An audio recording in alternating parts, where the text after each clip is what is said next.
Hi there, Sandy Nielsen here. Welcome to day 3 of my mini video series on the art of homing. So yesterday I shared, on the previous video, I shared about how there are three ways that we potentially don't home something, put something back in its right place. And those, very briefly, are: we don't have a home for it, we don't have a designated home for it, we have a home for it, but we are too busy going on to something else that we don't do complete work, and therefore it stays where we last used it, not where it's meant to be after it's been used or enjoyed.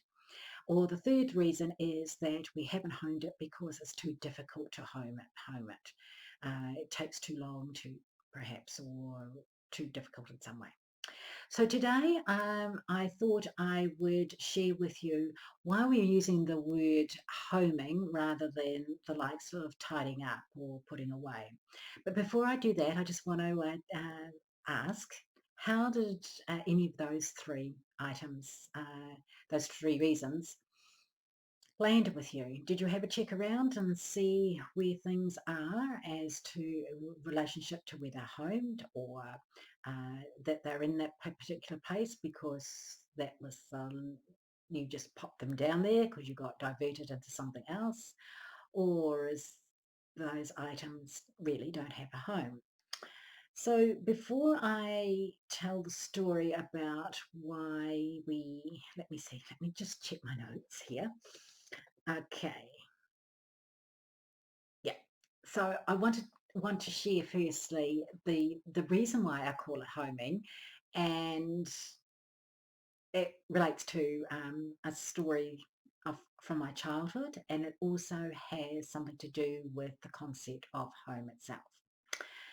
So when I was a child, I grew up in a place where, in a family which was pretty close to the breadline at times, and we didn't have a lot of stuff. When and a mother was very good at uh, teaching us how to put things away, or put them where she termed it, where they lived after we'd used them. So I grew up with that concept of having things where they live, because I knew where I lived and I knew that that was a place that was safe and good for me. So I continued that on into adulthood, until I actually got carried away with consumerism, I suppose you could call it. I was a great collector of clothes and accessories and books and all sorts of things.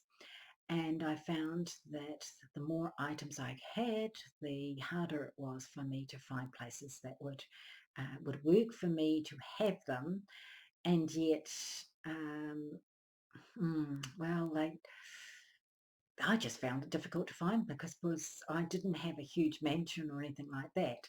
So often, if there wasn't a rightful place for them, then they just got put down wherever I'd left using them last. Or uh, I got distracted, and because the more stuff you have, the more it is a lot more easier to actually get distracted by the things around you, because we do have what I consider to be sort of energy strands or threads with our stuff. So we kind of don't treat them. We treat all our stuff in different ways.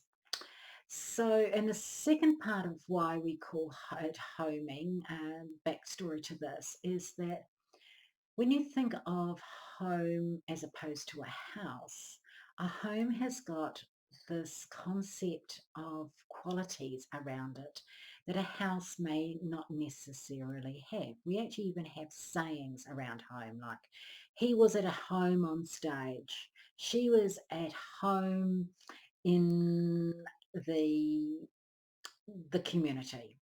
Um, yeah, we say to people who visit us, make yourself at home. So what we're saying is, we're asking, we're connecting qualities like true happiness, comfort, ease, safety, well-being, inspiration, uh, yeah, all those types of qualities. We associate them with home. So when we put that type of concept into having homes for our items, then what we're saying is that we are wanting them to actually feel that goodness about them, even though they're innate objects. We want them to be in, as comfortable, because when they're comfortable, when they look comfortable to us, then we feel comfortable. When something is out of place, we feel uneasy, and often so being out of place is the same as being not at home.